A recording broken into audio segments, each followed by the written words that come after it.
నమస్తే, welcome to వాయన్ news. ఈరోజు మనతో doctor N Mallikarjuna, general doctor మరియు ఎంఎస్సి సైకాలజీ మనతో ఉన్నారు. మరి ఈ సమ్మర్లో పిల్లలు పెద్దలు తీసుకోవాల్సిన జాగ్రత్తలు, ఆహార నియమాల గురించి అడిగి తెలుసుకుందాం. నమస్తే అండి. నమస్కారం అండి. ఎలా ఉన్నారు సార్? బాగున్నానండి. బాగున్నారు. సో ఇప్పుడు చూస్తూనే ఉంటాం మనం, మామూలుగా సమ్మర్ అనగానే చిన్నపిల్లలకి చాలా ప్రెషర్ ఉంటుంది. అంటే వాళ్ళ ఆరోగ్యపరంగా కానివ్వండి, శారీరక పరంగా. అవును. సో ఎలాంటి జాగ్రత్తలు తీసుకోవాలంటారు? Okay, good. యాక్చువల్గా సమ్మర్లో చిన్నపిల్లలలో కూడా చాలా అరుదుగా వాళ్ళు మారాన్ చేస్తుంటారు. ఫస్ట్ ఆఫ్ ఆల్ అయితే వాటర్ తాగాలంటే కూడా వాళ్ళు మారాన్ చేస్తుంటారు. వాటర్ తాగరు, తీసుకోరు. వాళ్ళు ఏమున్నా కానీ ఈ డ్రై ఫ్రూట్స్ మీదనే, అంటే dry fruits meaning junk food మీదనే ఎక్కువ దృష్టి పెడతారు వాళ్ళు. కాబట్టి వాళ్ళకి ఏంటంటే ఈ డిహైడ్రేట్ అయ్యే ఛాన్సెస్ ఎక్కువగా ఉంటుంది పిల్లలలో. వాళ్ళు వాటర్ కంటెంట్ కంప్లీట్ తీసుకోరు. ఇప్పుడు రొటీన్గా పెద్దవాళ్ళు అయితే 4 to 5 లీటర్స్ కామన్గా తీసుకోవాలని ఏ డాక్టర్ అయినా చెప్తారు, సజెస్ట్ చేస్తారు. కానీ పిల్లలలో మ్యాక్సిమం కనీసం మార్నింగ్ నుంచి ఈవినింగ్ వరకు 1 లీటర్ అయినా తాగిపించే తత్వం తల్లిదండ్రులు తీసుకోవాలి. బట్ వాళ్ళు తల్లిదండ్రులు కూడా తీసుకోరు. 1 లీటర్ కూడా తాగట్లేరు వాళ్ళు. కనీసం గ్లాస్తో కూడా పట్టించారు. అదో పాలు పట్టించేస్తారు, లేదంటే ఇంకేదైనా జ్యూస్ పట్టించేస్తారు. వాళ్ళు ఎక్సెట్రా ఏదో పట్టించేసేసి దాన్ని క్లోజ్ చేసేస్తారు. పిల్లలలో ఏమవుతుందంటే డిహైడ్రేట్ అయిపోతూ ఉంటారు. ఆ డిహైడ్రేట్ అయ్యే టైంలో బాడీలో ఇంటర్నల్గా వాళ్ళకి హీట్ పెరిగిపోతూ ఉంటుంది. అడ్రినలిన్ గ్రంథి రొటీన్గా హీట్ పెరిగే ఛాన్సెస్ తీసుకుంటుంది. కాబట్టి ఆ పిల్లలలో ఫీవరిష్గా వచ్చే ఛాన్సెస్ ఎక్కువ ఉంటుంది. డిహైడ్రేట్ అయిపోతూ ఉంటారు. ప్లస్ వాళ్ళు తినే ఆహార పదార్థాలలో కూడా ఈ లాలజలాలు ఏవైతే ఉంటాయో, మన టంగు కింద లాలజలాలు ఏవైతే ఊరుతూ ఉంటాయో అవి కూడా డ్రై అయిపోయే ఛాన్సెస్ ఎక్కువ ఉంటుంది. కంప్లీట్ డ్రై అయిపోతూ ఉంది కాబట్టి వాళ్ళకి టేస్ట్ బడ్స్ అనేవి కిల్ అవుతూ ఉంటాయి. 75% వాటర్, 80% వాటర్ తాగితే నీకు ఏ రోగం రాదని పురాతనంలో మన తాత చెప్పాడు. మరి ఇప్పుడు ఈ తాతలు ఎవరు లేరు చెప్పడానికి మనకు. అట్లాంటప్పుడు ఏం చేయాలి? తల్లి చెప్పాలి. తల్లి ఇయ్యాల రేపు, ఎందుకంటే యూట్యూబ్లో చూస్తున్నారు, సీరియల్స్ చూస్తున్నారు, ఎక్సెట్రా చాలా చేస్తున్నారు. కానీ పిల్లలలో మాత్రం ఇవి ప్రికాషన్స్ తీసుకోవట్లేదు ఎవరు వాస్తవంగా. మరి వాళ్ళు తరచూ జబ్బులకు పడుతున్నారు అంటే 100% పడతారు. ఎందుకంటే వాళ్ళకి తరచూ జలుబు వస్తుంది, దగ్గు వస్తుంది, లేకపోతే వాడు డిహైడ్రేషన్గా ఉంటాడు, చాలా వీక్గా ఉంటాడు, జనరల్ వీక్నెస్ ఉంటుంది. ఇవే కాకుండా దీనివల్ల కూడా మనకు multi minerals plus multi vitamins అవన్నీ కూడా డ్రై అయ్యే అవకాశం ఉంటాయి. కాబట్టి ఇప్పుడు మనకు దినచర్యలలో ప్రతి పిల్లలలో కూడా వాళ్ళు ఆడుతున్నప్పుడు కూడా ఈ విటమిన్ B12, B2 అనేది ఆటోమేటిక్గా ఖర్చు అయిపోతుంటుంది. అది మన బాడీలో, అది జనాలకు తెలియదు. అది ఎక్కడి నుంచి వస్తుంది? మళ్ళీ మనం వాటర్ తాగించడం వల్ల కూడా దానివల్ల కూడా జనరేట్ అయ్యే ఛాన్సెస్ ఉంది. దాంతోపాటు మినరల్స్ ఇవ్వడం వల్ల కూడా జనరేట్ అయ్యే ఛాన్సెస్ ఉన్నది. కాబట్టి పిల్లలలో తరచూ కంపల్సరీ వాళ్ళకు 100 నుంచి 200 ml 300 ml చిన్న పిల్లలు అయితే, అది 5 to 6 years ఒక రేంజ్, అది 10 to 15 years ఒక రేంజ్, 15 years ఏవో 4 to 5 లీటర్స్ డెఫినెట్గా తీసుకోవచ్చు. అది at a time, not at a time తీసుకోవడానికి లేదు. మార్నింగ్ లేచిన నుంచి బ్రష్ నుంచి పడుకునే వరకు కూడా 5 లీటర్ కంప్లీట్ చేయగలిగితే బాడీలో డిహైడ్రేషన్ అనేది ఉండదు. ప్లస్ ఈ యూరిన్లో బర్నింగ్ సెన్సేషన్ అనేది ఉండదు. ప్లస్ అదే కాకుండా మన బాడీలో కూడా ర్యాషెస్ రావడం అనేది కూడా జరగదు. చాలా మందికి ఇప్పుడు ఎండాకాలం వచ్చింది అంటే ఏం జరుగుతుంది అంటే వాళ్ళకు బాడీ అంతా ర్యాషెస్ వస్తాయి. ర్యాషెస్ ఎందుకు వస్తాయి? బాడీలో డిహైడ్రేషన్, స్వెట్టింగ్ ఎందుకు వస్తుంది? స్వెట్టింగ్ అంటే లేదు, వాళ్ళ వాటర్ కంటెంట్ లేదు. ఇప్పుడు స్వేద గ్రంథులు, మన బాడీలో ఉన్న చర్మం మీద స్వేద గ్రంథులు ఏవైతే ఉంటాయో అవన్నీ క్లోజ్ అయిపోతాయి. ఆ క్లోజ్ అయినప్పుడు ఆ క్లోజ్ అయిన ప్లేస్లలో అంతా బ్యాక్టీరియా ఫామ్ అయిపోతుంది. ఆ బ్యాక్టీరియా ఫామ్ అవుతుంది. ఆ బ్యాక్టీరియాతో బాడీలో మొత్తం ర్యాషెస్ స్టార్ట్ అయ్యే ఛాన్సెస్ ఉంటుంది. అప్పుడు మనం డాక్టర్ దగ్గర తీసుకెళ్తే వాళ్ళు ఏం చెప్తారు? డాక్టర్ గారు సో పౌడర్ చల్లండి, తగ్గుతుంది. లేదు అంటే అది యాంటీ ఎలర్జీగా మారే ఛాన్సెస్ ఉంటుంది, యాంటీ డాండ్రఫ్గా మారే ఛాన్సెస్ ఉంటుంది, ఎక్సెట్రా మారే ఛాన్సెస్ ఉంటుంది. కాబట్టి అదే వాటర్ కంటెంట్ గిట్ట మన బాడీలో 75% to 80% ఉండగలిగితే ఎటువంటి రోగాలు వచ్చే ఛాన్సెస్ చాలా తక్కువనమ్మా. సార్, మనం నార్మల్గా చూస్తూ ఉంటుంటాము, ఈ ఇంటర్నల్ ప్రాబ్లమ్ని ఎక్కువగా డ్రైవింగ్ ఫీల్డ్లో ఉన్న వాళ్ళు ఫేస్ చేస్తూ ఉంటుంటారు. సో వాళ్ళు ఎలాంటి దినచర్య పాటిస్తే బెటర్ అంటారు? యాక్చువల్గా డ్రైవర్స్ అనేది ప్రతి ఒక్కరు, కార్ డ్రైవర్సే కావచ్చు, లేకపోతే లారీ డ్రైవర్సే కావచ్చు, వాళ్ళు నాన్ స్టాప్గా లాంగ్ టర్మ్ వాళ్ళు డ్రైవింగ్ చేసుకుంటూ బయలుదేరుతుంటారు. కాబట్టి వాళ్ళు కూర్చునే ప్రదేశం కూడా కొద్దిగా హార్డ్గా ఉండే సీట్స్ ఉంటాయి. తర్వాత వాళ్ళు కొన్ని ఫ్లెక్సిబుల్గా కొన్ని వేసుకుంటారు కొంతమంది. అక్కడ కొద్దిగా ఆ కూర్చుండి నాన్ స్టాప్గా 24 hours కూర్చుంటారు, 2 hours కూర్చుంటారు, కదలకుండా కూర్చుంటారు. కాబట్టి అక్కడ ఆ ప్లేసెస్ రా ఏరియా, ముందే అది రా మెటీరియల్ రా ఏరియాలో ఉంటుంది. ఆ రా ఏరియాలో ఇటు ఏదైతే మనం ఎయిర్ సర్క్యులేట్ అవ్వదో, మన ఎయిర్ సర్క్యులేషన్ అయ్యే ప్లేసులలో అంతా కూడా నీట్గా ఉంటుంది. ఎయిర్ సర్క్యులేట్ అవ్వకపోతే అక్కడ అది డ్యామేజ్ అయ్యే ఛాన్సెస్ ఎక్కువ ఉంటుంది. అప్పుడు ఏమవుతుంది, ఆ మూమెంట్లలో వాటర్ కంటెంట్ అనేది వాళ్ళకి తగ్గుతుంది. వాటర్ కంటెంట్ తీసుకోరు వాళ్ళు, తీసుకున్నా కానీ కొద్ది తీసుకుంటారు, అది వాళ్ళకి సరిపోదు. ఆ సరిపోకపోయేసరికి అక్కడ కూర్చున్న టైంకి ఆ యొక్క యానల్ పార్ట్ ఏదైతే ఉంటుందో ఆ పార్ట్లో కూడా వాళ్ళకు క్లోజ్ అయ్యే ఛాన్సెస్ ఎక్కువగా ఉంటుంది. ప్లస్ వాళ్ళకి మలబద్ధకం అనేది పెరిగే ఛాన్సెస్ ఎక్కువగా ఉంటుంది. దీనివల్ల కూడా వాళ్ళకి ఫైల్స్ వచ్చే ఛాన్సెస్ ఎక్కువగా ఉంటుంది. ఇంటర్నల్ ఫైల్సే కావచ్చు, ఎక్స్టర్నల్ ఫైల్సే కావచ్చు, హెమరైడ్సే కావచ్చు, అయితే రక్త బ్లీడింగ్ ఏవైతే ఉంటాయో బ్లీడింగ్ కూడా వస్తుందని చెప్తారు. అదే కాకుండా తరచూ వాళ్ళు ఏంటంటే సిగరెట్స్ తాగుతుంటారు, గుట్కాలు వేస్తుంటారు, ప్లస్ మళ్ళీ ఆల్కహాల్ తీసుకుంటుంటారు. వీటి వల్ల కూడా ఆ బాడీలో హీట్ ఛాన్సెస్ ఎక్కువగా ఉంటుంది. అప్పుడు ఏమవుతుంది, దానివల్ల కూడా ఆ రేడియేటింగ్ పెయిన్ అనేది అక్కడ రొటీన్గా ఆ అనల్ పార్ట్లో కూడా మంటలాగా తయారయ్యే ఛాన్సెస్ ఎక్కువగా ఉంటుంది. అంటే స్మోకింగ్ చేయడం వల్ల కూడా డెఫినెట్గా ప్రతిదీ కూడా వాళ్ళు గుట్కాలు వేస్తుంటారు, అదే కాయిన్ గుట్కా సమ్ వేస్తుంటారు. దానివల్ల కూడా చాలా డేంజరస్ పదార్థాలు అందులో ఉంటాయి మనకు. కాబట్టి అందులో నికోటిన్ అవి ఉంటాయి. కాబట్టి ఆ నికోటిన్ అనేది మన బాడీలో చాలా డేంజరస్ పదార్థం మన బాడీలోకి వెళ్తుంది. కాబట్టి దాన్ని మొత్తం ఆ డ్యామేజ్ ఏదైతే ఉందో ఆ మన రెడ్ బ్లడ్ సెల్స్ ఏవైతే ఉందో టోటలీ డ్యామేజ్ చేస్తూ ఉంటుంది. అంటే మన ఇంటెస్టిన్స్కి ఏదైతే ఉంటుందో, ఇంటెస్టిన్స్కి మీనింగ్ పేగులకు రక్తం సరఫరా సరిగా కాకపోతే అక్కడంతా వైట్ బ్లడ్ సెల్స్గా తయారైపోయే ఛాన్సెస్ ఉంటుంది. కాబట్టి అక్కడ రక్త కణాలు పోకపోవడం, చేరుకోకపోవడం జరుగుతుంది. కాబట్టి అక్కడ దానికి పనిచేయడం జరుగుతుంది. కాబట్టి వాళ్ళకి అందుకే వాళ్ళు లాక్సిటీ మీనింగ్ ఏంటి, మలబద్ధకం. ఆ మలబద్ధకంగా తయారైపోతుంది. ఆ మోషన్ గట్టిగా వస్తుంది, వాళ్ళకు వాటర్ కంటెంట్ ఉండదు, వాళ్ళు ప్రాపర్గా ఫుడ్ తీసుకోకపోగా అది వచ్చేసరికి అప్పుడు వాళ్ళకు ఫైల్స్ తయారయ్యే ఛాన్సెస్ ఎక్కువగా ఉంటుంది. ఆ వచ్చినప్పుడు వాళ్ళు మోషన్ వెళ్ళేటప్పుడు వాళ్ళు గట్టిగా వాళ్ళు ముక్కుతూ పోతూ ఉంటారు వాళ్ళు. అప్పుడు ఏమవుతుందంటే అక్కడ నుంచి ఇంటర్నల్గా బ్లీడింగ్ అయ్యే ఛాన్సెస్ ఉంటుంది. అది నాన్ స్టాప్గా బ్లీడింగ్ అవుతూ ఉంటుంది. అప్పుడు పదే ఇమ్మీడియట్లీ వాళ్ళు డాక్టర్ దగ్గరికి వెళ్ళి ఆ ప్రికాషన్స్ తీసుకొని వాళ్ళు ఆ మందులు గిట్ట వాడగలిగితే దాని ఉపశమనం అనేది వాళ్ళకి దొరుకుతుందమ్మా. మనం చూస్తూ ఉంటుంటాం పొత్తి కడుపు నొప్పి, అది పెద్దవాళ్ళు అయితే మనం చెప్పగలుగుతాం. సో పెద్దవాళ్ళ గురించి చెప్పండి. దాని తర్వాత వచ్చేసి చిన్న పిల్లలలో కూడా వస్తుంది. సో దాన్ని ఎలా కనిపెట్టాలి అంటే? ఓకే, యాక్చువల్గా చిన్న పిల్లలలో వాళ్ళకు రెండు ఆప్షన్స్ వస్తాయి అమ్మా. ఫస్ట్ ఆఫ్ ఆల్ ఏంటంటే చిన్నపిల్లలలో చెవులలో పెయిన్స్ వస్తూ ఉంటాయి, చెవులలో వస్తుంటుంది. అదొక్కటి మనం గుర్తుపట్టవచ్చు.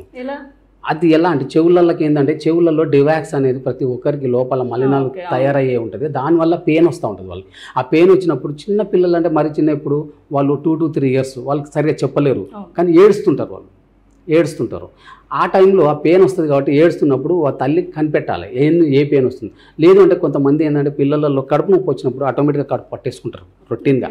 ఆడపిల్ల అయినా కానీ మగపిల్ల అయినా కానీ కడుపు నొప్పి అని చెప్తారు. చెప్పే తత్వం వచ్చినప్పుడు వాళ్ళకు మమ్మీకి నాకు కడుపు వస్తుందని చెప్తారు. వాళ్ళు చెప్పినప్పుడు మనం గ్రహించాల్సింది ఏంటంటే అంత చిన్న పిల్లలలో స్టోన్స్ రావడం కానీ లేకపోతే ఇంక ఎక్సెట్రా అలాంటిది ఉండదు. ఒకటే ఒక ఆప్షన్ ఏముంటుంది, ఉండదు అంటే 100%. కాబట్టి ఈ రకంగా వాళ్ళు చెప్తున్నారు అంటే మనం ఫస్ట్ గ్రహించాల్సింది urine infection, urine tract infection గుర్తించాలి తల్లి. అప్పుడు ఎందుకంటే వారు ఎందుకు గుర్తించలేదు, ప్రాబ్లం ఎక్కడ వచ్చింది అంటే సరే వాడు వాటర్ కంటెంట్ తీసుకోకపోవడమే కావచ్చు. మెయిన్ థింగ్ వాటర్, ఎక్కడికి పోయినా వాటర్ కంటెంట్ తీసుకోకపోవడం కావచ్చు, లేకపోతే ప్రాపర్గా ఫుడ్ తీసుకోకపోవడం కావచ్చు. 3 ఆప్షన్స్ డెఫినెట్గా ఉంటాయి వాళ్ళకి. ఎందుకంటే మోషన్ ఫ్రీగా పోయాడా అది గమనించాలి తల్లి, యూరిన్ పాస్ చేశారా అది గమనించాలి తల్లి. యూరిన్లో కూడా మళ్ళీ ఇంకొకటి వైట్ పోతుందా, లేకపోతే పేల్గా పోతుందా, లేకపోతే ఎల్లోగా పోతుందా, లేకపోతే అందులో ఏమైనా టిష్యూస్ ఏమైనా వస్తున్నాయా అది కూడా తల్లి గమనించాలి యూరిన్ చేసేటప్పుడు. అట్లా వచ్చినప్పుడు అప్పుడు మనం ఇమ్మీడియట్లీ దాన్ని మనం డాక్టర్ దగ్గరికి తీసుకెళ్ళాలి. దానికి తగ్గ ట్రీట్మెంట్ మనం ఇప్పించగలిగితే అప్పుడే ఇమ్మీడియట్లీ వాళ్ళకి తగ్గే అవకాశం ఉంటుంది. ఆ రకంగా పెయిన్ వచ్చే ఛాన్సెస్ ఉంటుంది. కాబట్టి ఆ ఇన్ఫెక్షన్ మనం కనిపెట్టుకోగలిగితే ఇమ్మీడియట్లీ వాటర్ ఇచ్చి అది చేయగలిగితే అసలు అలా ఉన్నప్పుడు ఏం చేయాలి, మన బాడీలోకి సిట్రేట్లను పంపించాలి. సిట్రేట్ మీనింగ్ ఏంటి, నిమ్మకాయ రసం కొద్దిగా వాటర్లో కొద్దిగా పిండి, నార్మల్ వాటర్, అది కూడా మళ్ళీ ఫ్రిడ్జ్ వాటర్ కాదు, లేకపోతే కుండ వాటర్ అంటే లైట్ కూల్గా ఉంటే పట్టచ్చు, అది పెద్ద ఇష్యూ కాదు. మనం కానీ ఐస్ క్యూబ్స్ వేసి పిల్లలు మారం చేస్తారు కదా అని చెప్పి ఫ్రిడ్జ్లోకి వెళ్ళి తీసి ఐస్ క్యూబ్స్ వేసి ఇవన్నీ వేసి అట్లా తిప్పితే మళ్ళీ ఇంకా పెయిన్ ఎక్కువ అవుతుంది. కాబట్టి నార్మల్ వాటర్ పట్టుకొని, కుండ వాటర్ అయినా పర్లేదు కానీ నార్మల్గా ఉండాలి. మరి కూల్గా ఉంటే కూడా కరెక్ట్ కాదు ఈ సమ్మర్లో, ఎక్సెప్ట్ ఈ సమ్మర్లో. అంటే యాక్చువల్లీ సమ్మర్ అనగానే ఎక్కువగా ప్రిఫర్ చేసేది కూల్ డ్రింక్స్ లేదంటే ఐస్ 100%. అంటే మెయిన్ కూడా తాగడానికి ముందు బిఫోర్ ఫ్రిడ్జ్ లోనే పెట్టి వాస్తవంగా చెప్పాలి అంటే ఈ సమ్మర్లో రియల్గా చెప్పాలంటే మన బాడీ టోటలీ డిహైడ్రేట్ అయిపోతుంది. కాబట్టి మన బాడీ ఏం కోరుకుంటుంది అంటే కూల్ వస్తువులనే ఫస్ట్ కోరుకుంటుంది. రియల్గా చెప్పాలంటే మన బాడీ అది తాగితేనే దప్పిక అనేది తీరుతుంది. నువ్వు నార్మల్ వాటర్ 10 కాదు 10 లీటర్లు తాగినా దప్పిక తీరదు. ఒక్క గ్లాసు కూల్ వాటర్ తాగామనుకో దప్పిక హ్యాపీగా తీరిపోయి చాలా హ్యాపీగా డిహైడ్రేషన్ నుంచి బయటపడతాం. బట్ అది కరెక్ట్ కాదు, 100% అది కరెక్ట్ కాదు. రియల్గా చెప్పాలంటే అది కరెక్ట్ కాదు. అది ఇంకా అది నాశనానికే తప్ప అది మనకు వినియోగానికైతే అప్పటి మట్టు మన ఉపశమనం అనేది కరెక్ట్ ఉంటుంది. కానీ బట్ సెకండ్ టైం వచ్చేసరికి ప్రాబ్లమ్స్ వచ్చే ఛాన్సెస్ ఎక్కువ ఉంటుంది. తీసుకోకపోవడమే బెస్ట్. అది ఆ ప్రాబ్లం ఉన్నప్పుడు ఈ నార్మల్ వాటర్ తీసుకోవడమే బెస్ట్. నార్మల్ తీసుకుంటే కొద్దిసేపటికి ఆటోమేటిక్గా మనం డిహైడ్రేషన్ నుంచి బయటపడే ఛాన్సెస్ ఉంటుంది. అంటే సమ్మర్లో ఎక్కువగా డిహైడ్రేషన్ అవ్వద్దు అనుకుంటే ఎలాంటి ఫుడ్ని ప్రొవైడ్ చేస్తారు? ఈ సమ్మర్లో యాక్చువల్గా చెప్పాలంటే ప్రతి ఒక్కరికి సమ్మర్లో ఫుడ్ అనేది చాలామంది 90% ఫుడ్ సమ్మర్లో ఎవరు ప్రిఫర్ చేయరు. ఎందుకంటే తినడం అనేది ఇంటేక్ అనేది రాదు. ప్రతి ఒక్కరు వాటర్ ఇదే బాగా తీసుకుంటారు. వాటర్ తాగితే వాళ్ళు తిన్నంత బరాబర్ సమ్మర్ ఎక్సెప్ట్ అది. ఎందుకంటే ఆ సమ్మర్లో అది అంతే, ఇక దేవుడు ఒక రూపంగా తయారు చేశాడు. సమ్మర్లో ఎవరు ఫుడ్ తినరు ఎక్కువ, మళ్ళీ లైట్గానే తింటారు. డైలీ తిన్నంత తినరు. చూడండి ఎవరైనా morning hours soft diet, any soft diet తీసుకోవచ్చు. మధ్యాహ్నం పూట వాళ్ళకి కావాల్సినంత కప్పు రైస్ కర్రీస్ తీసుకొని మళ్ళీ ఈవినింగ్ అవర్స్లో 4 to 5 మధ్యలో జస్ట్ ఎనీ స్నాక్స్. నైట్ అవర్స్లో వాళ్ళ ప్రిపరేషన్ బట్టి దాన్ని బట్టి వాళ్ళు తీసుకోవడము, వాటర్ కంటెంట్ తీసుకోవడం జరుగుతుంది. ఇంకొకటి ఏంటంటే ఫుడ్కు బిఫోర్ వాటర్ కంటెంట్ అనేది బిఫోర్ అటు హాఫ్ అన్ అవర్ బిఫోర్ ఒక 2 గ్లాసులు వాటర్ తాగి మనం ఇంటేక్ రైస్ కానీ చపాతి కానీ ఇంకేదైనా దోశ కానీ ఇడ్లీ కానీ ఏదైనా తీసుకొని ఒక 45 minutes 30 minutes వరకు కూడా వాటర్ తాగకపోతే మన బాడీలో సూపర్ డైజెషన్ అయిపోయి ఎక్సలెంట్గా పనిచేస్తుంది. ఒకటి ఆ సిస్టమ్ కూడా మన ట్రాక్ సిస్టమ్ కూడా ఏదైతే ఇంటెస్టినల్ ట్రాక్ సిస్టమ్ కూడా బాగా పనిచేసి వాటికి మలినాలు ఎక్కువగా చేరుకునే అవకాశం ఉంటుంది. చాలామంది ఏం చేస్తారంటే ఇటు తినంగానే అటు కటకటకట 2-3 గ్లాసులు వాటర్ తాగేస్తారు. తాగద్దు అంటున్నారు. అప్పుడు ఏమవుతుంది అంటే ఈ యొక్క తిన్న అన్నము ఏదైతే ఉంటుందో ఈ వాటర్లో కలిసిపోయి మురిగిపోయే ఛాన్సెస్ ఎక్కువ ఉంటుంది లోపల. అది చాలామందికి తెలియదు. రియల్గా చెప్పాలంటే 99% ఎవరు పీపుల్స్ పాటించరు. ట్రూ, ఇది 100% ట్రూ. రిజల్ట్గా చెప్తున్నాను, ఎవరు పాటిస్తారు. ఎందుకంటే ఆ టైంలో తప్ప కొంతమంది ఏం చేస్తారంటే తింటుంటాడు, వాడు నీళ్ళు తాగుతుంటే ముద్ద దిగుతుంది, లేకపోతే దిగదు. వాడు ఆ దిగడానికన్నా తాగాలి వాడు వాటర్. ఈ సమ్మర్లో ప్రతి ఒక్కరు పిల్లలకైనా ఆడళ్ళకైనా మొగళ్ళకైనా పెద్దలకైనా ఎవరైనా కానీ చిన్న పిల్లలు అయితే ఎందుకంటే ఇప్పుడు 4 లీటర్ 5 లీటర్ వాళ్ళు తీసుకోరు. వాళ్ళ కడుపుకి చిన్నది, మరి అన్ని లీటర్లు పోతే ఎక్కడ ఉంటుంది, అది ప్రాబ్లం అవుతుంది వాళ్ళకు. కాబట్టి వాళ్ళ ఏజ్ని బట్టి మనము వాళ్ళకి ఇవ్వగలిగితే చాలమ్మా. డాక్టర్ గారు, మామూలుగా మనం చూస్తూ ఉంటుంటాము చాలా మంది ఏంటంటే కిడ్నీలో స్టోన్స్ వచ్చాయి, సో ఇలాంటి సమస్యను ఫేస్ చేస్తూ ఉంటుంటారు. అవును. సో అసలు కిడ్నీలో స్టోన్స్ ఎలా ఫామ్ అవుతారు? ఓకే, ఎలాంటి ట్రీట్మెంట్ ఉంటుంది? మంచి ప్రశ్న చేశారు శైలజ గారు. యాక్చువల్గా ప్రతి ఒక్కరికి ఈ స్టోన్స్ ఫామ్ అనేది ఏంటంటే ఈ ఫ్రీ రాడికల్స్ ఏవైతే మన బాడీలో తిన్న ప్రతి ఒక్కటి కూడా మనం వాటర్ కంటెంట్ ప్రాపర్గా తీసుకోకపోవడం జరుగుతుంది. యూరినల్స్ చాలామంది ఏం చేస్తారంటే కొంతమంది బిజీ ఇప్పుడు సాఫ్ట్వేర్స్ ఉంటారు, వాళ్ళకు ఒక్కొక్కసారి బయటకు వెళ్ళి కూడా స్ప్లిట్ చేయలేని పరిస్థితి ఉంటుంది. అంటే వాళ్ళు చేయలేని పరిస్థితి వాళ్ళు ఫేస్ చేస్తున్నారు వాళ్ళు. అలాంటి వాళ్ళకు కూడా ఆ యొక్క మెటీరియల్ ఏదైతే ఫామ్ అయిపోతూ ఉంటుంది, ఆ ఫామ్ అయిపోయినప్పుడు ఏమవుతుందంటే ఆ మెటీరియల్ అంతా కూడా కిడ్నీలో ఫామ్ అయ్యే ఛాన్సెస్ ఉంటుంది. ఈ పార్టికల్స్ ఏవైతే ఉంటాయో ఆ పార్టికల్స్ లాగా కొద్ది పేరుకుపోయి క్రిస్టల్స్ అని అలా తయారవుతూ ఉంటాయి. యాసిడ్స్ యూరిన్ స్టోర్ చేయడం వల్ల ప్రాపర్గా వాళ్ళు వాటర్ తీసుకోకపోవడం వల్ల, ప్రాపర్గా ఫుడ్ తీసుకోకపోవడం వల్ల, ప్లస్ అదే కాకుండా ఇన్సఫిషియెంట్ కాల్షియం డెఫిషియన్సీ, ఇన్సఫిషియెంట్గా కాల్షియం దానివల్ల, ఇంకొకటి ఓవర్లోడ్ కాల్షియం కూడా అర్థం. ఈ ఓవర్లోడ్ కాల్షియం వల్ల కూడా ఆ పార్టికల్స్ తయారయ్యే ఛాన్సెస్ ఉంటుంది. ఎందుకంటే ఇప్పుడు మనం తీసుకున్న వాటర్ అంతా కూడా మన 75% వాటర్ అంతా కూడా మన కిడ్నీ ప్యూరిఫై చేస్తుంది. ఆ ప్యూరిఫై చేసే టైంలో వాళ్ళు ప్రాపర్గా వాళ్ళు యూరిన్ చేయాలి. వాళ్ళు చేయలేక కొంతమంది ఆపుకుంటారు. ఆపుకున్న టైంలో మరి అది ఎక్కడ వెళ్ళాలి? ఆ టైంలో ఈ పార్టికల్స్ ఏవైతే ఉంటాయో ఫామ్ అయిపోతాయి. అన్నీ ఒకటికొకటి ఫామ్ అయిపోయి అక్కడ జమ్ అయిపోయి యూరినర్గా వాళ్ళని పాస్ చేసినప్పుడు అది వస్తుంది. ఇది పోయి ఆ క్యాల్కులస్లో ఎక్కడో అక్కడ ఇరుక్కపోతుంది. అది కొద్దిగా ఫామ్ అయిపోయి అది స్టోన్గా మారే ఛాన్సెస్ ఎక్కువ ఉంటుంది. అట్లా అలా హార్డ్ స్టోన్ ఉంటుంది, కొద్దిగా మామూలుగా గుజ్జు గుజ్జు ఉండే స్టోన్స్ ఉంటాయి. అవి కొద్దిగా హార్డ్ స్టోన్స్ అయితే అవి పోయే ఛాన్సెస్ ఉంటుంది. చాలామంది స్టోన్స్ ఎట్లా అది 2 mm 3 mm 4 mm అవి ఉంటుంది. అంటే ఈ ఒక్క రోజులో వచ్చే కాదు, ఛాన్సెస్ అయితే కాదు. కాబట్టి వాళ్ళు దాన్ని పెంచుతారు. దాన్ని పెంచడం మీనింగ్ ఏంటి, సంవత్సరం పట్టచ్చు, 6 నెలలు పట్టచ్చు, సంవత్సరం పట్టచ్చు, 2 సంవత్సరాలు పట్టచ్చు. వాళ్ళకి ఎప్పుడు తెలుస్తుంది, ఆ స్టోను కదులుతూ ఉంటుంటుంది. యూరిన్ ఎప్పుడైతే లోపల ఫుల్ అయిపోతుందో ఆ ఫుల్ అయినప్పుడు ఆ యొక్క స్టోన్ అందులో కదిలి దాని నుంచి క్యాల్కులేషన్ నుంచి ఎక్కడో ఉన్న క్యాల్కులేషన్ నుంచి యూరిటర్లోకి వచ్చే ఛాన్సెస్ ఎక్కువ ఉంటుంది. అప్పుడు పెయిన్ అదే ఎక్కువ వస్తుంది. వాళ్ళకు కిడ్నీలో ఉన్నంతసేపు కూడా ఎక్కడ కూడా పెయిన్ అనేది వాళ్ళకు అనిపించదు, తెలియదు. ఎప్పుడైతే యూరిటర్లు ఏంటంటే చిన్నగా ఉంటాయి. యూరిటర్లు ఏంటంటే ఇప్పుడు వ్యాకోశం ఉంటుంది అండి, అది యూరిన్ చేసినప్పుడు మాత్రం ఓపెన్ అవుతుంది. అంతసేపు మళ్ళీ ముడుచుకుపోతుంది అది. అంటే అది క్లోజ్. ఇప్పుడు మనం డోర్ లోపలికి ఎలా అయితే క్లోజ్ చేస్తామో సేమ్ యూరిటర్ కూడా అలానే పనిచేస్తుంది. యూరిటర్ కూడా అది కంప్లీట్ మూసుకుపోతే యూరిన్ వచ్చిన మాత్రం ఓపెన్ అవుతుంది. అప్పుడు బయటకు వచ్చే ఛాన్స్ కూడా ఆ గ్యాప్లో అది ఉండే సన్నంగా ఉంటుంది. కాబట్టి అది 1 mm 2 mm అయితేనేమో ఆ ఫోర్స్లో బయటకు వచ్చే ఛాన్సెస్ ఉంటుంది. అదే 3 mm కన్నా 4 mm మారింది అనుకోండి, ఆ టైంలో బయటకు వచ్చేసి అది ఎక్కడో పీయూజీలను లేకపోతే యూరిటర్లను మిడిల్లను లేకపోతే కింద ఆ పీఏజీ ఎక్కడో ఒకడ ఇరుక్కునే ఛాన్సెస్ ఉంటుంది. ఆ టైంలో ఏమవుతుంది, ఈ యూరిన్ అనేది ఆ ప్యూరిఫికేషన్ చేసుకొని కిందికి వచ్చినప్పుడు ఎక్కడో అక్కడ ఉన్నప్పుడు అది స్టక్ అయ్యే ఛాన్సెస్ ఉంటుంది. స్టక్ అయినప్పుడు ఆ యూరిన్ ఎక్కడ పోతుంది, యూరిన్ మళ్ళీ రిఫ్లెక్షన్ కంప్లీట్ మళ్ళీ పైకే వెళ్తుంది, అది కిడ్నీలోకి వెళ్తుంది, మళ్ళీ కిందికి రాదు. కొద్ది డ్రాప్స్ లాగా పడుతూ ఉంటుంది. అప్పుడు ఏమవుతుంది, ఆ టైంలో ఆ యూరిటర్ బల్కీగా ఉబ్బే ఛాన్సెస్ ఎక్కువ వస్తుంది. ఆ వచ్చినప్పుడు ఈ విపరీతమైన రేడియేటింగ్ పెయిన్ వస్తూ ఉంటుంది వాళ్ళకి. కాబట్టి నీళ్లు సఫిషియెంట్గా తీసుకుంటే చాలా బాగుంటుంది. అందులో మళ్ళీ కిడ్నీ ఫెయిల్యూర్ వాళ్ళు ఉంటారు. మళ్ళీ ఆ కిడ్నీ ఫెయిల్యూర్ వాళ్ళు ఎవరైతే ఉంటారో మళ్ళీ వాళ్ళు వాటర్ కంటెంట్ ఎక్కువ తీసుకోకూడదు. మళ్ళీ వాటర్ కంటెంట్ తక్కువ తీసుకోవాలి. వాటర్ కంటెంట్ ఎక్కువ తీసుకుంటే బాడీ మొత్తం కంప్లీట్ స్వెల్లింగ్ వచ్చే ఛాన్సెస్ ఎక్కువ ఉంటుంది. కాళ్ళు పెడల్ ఎడమ వచ్చే ఛాన్సెస్, ఫేస్ ఉబ్బే ఛాన్సెస్, ఇవన్నీ ఉబ్బే ఛాన్సెస్ ఉంటుంది. కాబట్టి మన బాడీని బట్టి వాటర్ కంటెంట్ నార్మల్ పేషెంట్ ఎవరైనా పర్లేదు 4 to 5 లీటర్స్ కంపల్సరీ తీసుకోవచ్చు ఈ సమ్మర్లో. అసలు బాడీలో వాటర్ కంటెంట్ తక్కువ ఉందనేది ఎప్పుడు తెలుస్తుంది మనకి?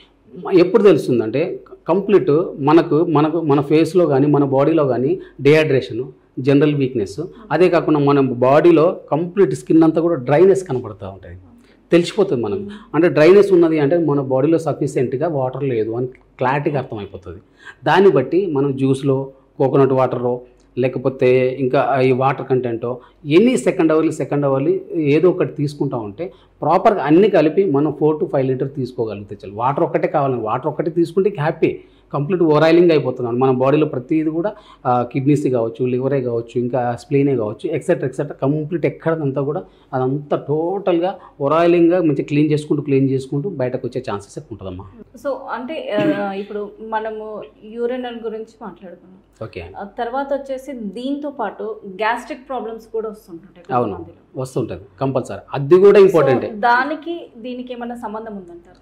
అంటే ఇప్పుడు యూరిన్ ట్రాక్ ఇన్ఫెక్షన్కి గ్యాస్ట్రైటిస్కి సంబంధం అయితే ఉండదు. ఫస్ట్ ఆఫ్ ఆల్ దీని సపరేట్ దాని సపరేట్. అది కానీ water content insufficient gastritis compulsory. దీని కూడా ఇంకొకటి ఏంటంటే ఇది కూడా గ్యాస్ట్రైటిస్ కూడా కంప్లీట్ వైదొలగాలి అంటే వాటర్ కంటెంట్ ఫుల్ ఫ్లెడ్జ్గా తీసుకోవాలని ప్రతి డాక్టర్ చెప్తారు. ఆర్గానిక్ ఎక్కడ కూడా మనం వాడట్లేదు ఫస్ట్ ఆఫ్ ఆల్. కాబట్టి దానివల్ల కూడా ప్రాబ్లమ్స్ అవుతూ ఉన్నాయి. కాబట్టి వాటి నుంచి మనం కొద్దిగా దూరం చేసేసుకొని ఏది కరెక్ట్ కాదని తెలుసుకొని మనం వాడగలిగితే గ్యాస్ట్రైటిస్ నుంచి బయటపడే ఛాన్సెస్ ఉంటుంది. ఈ యూరినల్ ట్రాక్ నుంచి బయటపడే ఛాన్సెస్ ఉంటుంది. కాబట్టి ఇంకా ఏవి రాకుండా ఉండడానికి మనం పాటించే దీనికి తోడు మళ్ళీ మనం రొటీన్గా ఎక్సర్సైజులు అండ్ వాకింగ్లు, తర్వాత యోగాలు, మెడిటేషన్లు ఇవన్నీ కామన్గా చేస్తూ ఉంటుంటేనే ఆటోమేటిక్గా మనిషి ఆరోగ్యంతో దగ్గర 100 సంవత్సరాలు హ్యాపీగా బతికే ఛాన్సెస్ ఉంటుందమ్మా. ఇప్పుడు మీరు అన్నారు ఆర్గానిక్ ఫుడ్ అనేది ఉందంటారా? 100% ఆర్గానిక్ ఫుడ్ ఉంది, లేదని కాదు. ఆర్గానిక్ ఫుడ్ ఉంది, ఎందుకు లేదు, అది ఎక్కడైనా ఉంది. బట్ అది కాస్ట్ ఎక్కువ. ఆర్గానిక్ ఫుడ్ కాస్ట్ ఎక్కువ కాబట్టి ప్రతి ఒక్కరు నార్మల్ వ్యక్తి ఆర్గానిక్ ఫుడ్ తీసుకొచ్చి కొనుక్కొని వాడే శక్తి వాళ్ళ దగ్గర లేదు. దీనికి ఫస్ట్ నుంచి కనీసం ఇప్పుడు 40-50 సంవత్సరాల నుంచి వీళ్ళు దీనికి అలవాటు పడి ఉన్నారు. ఏది చేంజ్ చేసుకోలేరు. బట్ మన బాడీ నుంచి చేంజ్ చేసుకోవాలన్నా, మన ఆర్గాన్ ఫుడ్కి పడాలన్నా రియల్గా చెప్పాలి అంటే ఇప్పుడు దీని నుంచి బయటపడగాలి అంటే ఈ ఫ్రీ రాడికల్స్ ఏవైతే ఉన్నాయో ఈ 30 సంవత్సరాల నుంచి 40 సంవత్సరాలు వాడుతున్న ఫ్రీ రాడికల్స్ మన బాడీ స్టోరేజ్ అయితే ఉన్నాయో మరి అవన్నీ పోవాలి అంటే మళ్ళీ ఒక 2-3 సంవత్సరాలు ఆర్గానిక్ అలవాటు పడితే కానీ ఇవన్నీ బయటకు పోవు.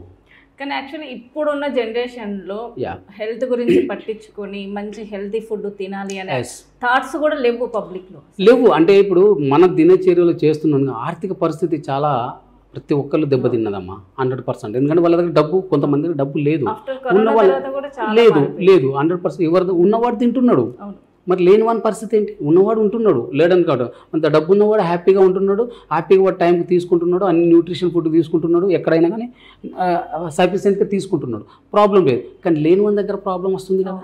మరి ఇప్పుడు వాడు ఎట్లా ఆర్గానిక్ ఫుడ్ వాడు తీసుకోలేడు, వాడు తీసుకుంటే వాడు కూడా హ్యాపీగా బాగుంటాడు, మన ఆరోగ్యం కూడా బాగుంటుంది.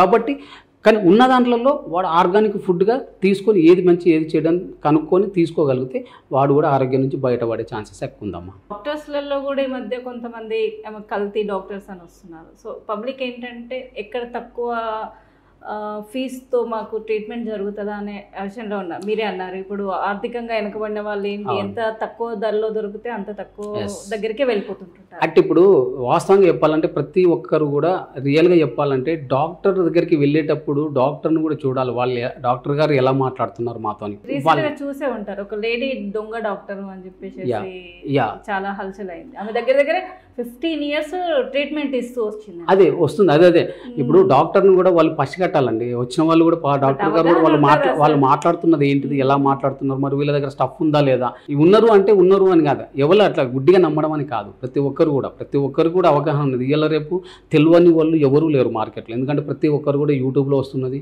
టీవీలలో వస్తున్నది. వాళ్ళు డాక్టర్ వచ్చి నాకు ఈ రోగానికి మీరు ఇది రాయండి అని వాళ్ళే చెప్తారు. మరి అంత అవేర్నెస్ వచ్చింది.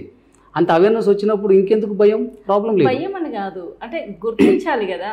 అదే ఇప్పుడు మిడిల్ క్లాస్ అన్నారు, లో మిడిల్ క్లాస్ వాళ్ళు ఉంటారు, వాళ్ళు ఏమనుకుంటారా, అమ్మ అక్కడ డాక్టర్ 10 రూపాయలకే చూస్తుందంట, గడికి పోదాం పారి. అంటే ఇప్పుడు 10 రూపాయలకే చూస్తున్నాడు, 5 రూపాయలకే చూస్తున్నాడు అని అంటే కొంతమంది సేవా దృక్పథంతో కూడా చేసే అవకాశం ఉంది కమ్మా. అట్లా ఇప్పుడు ఇళ్ళ రేపు ఎట్లున్నది అంటే ఫ్రీగా చేసినా కానీ వీడు వేస్ట్ డాక్టర్ అనే ఛాన్సెస్ ఇప్పుడు 100%. ఇప్పుడు తను మంచితనంగా చేసిన జనాలు దాన్ని తప్పు పట్టే అవకాశాలు ఎక్కువ ఉన్నాయి. అంటే ఇందులో ఏదో ప్రాబ్లం మతలబు ఉంది, ఇందులో ఏదో ప్రాబ్లం ఉంది, ఏదో ఉంది, వర్త్ ఏంటిదని చూడరు.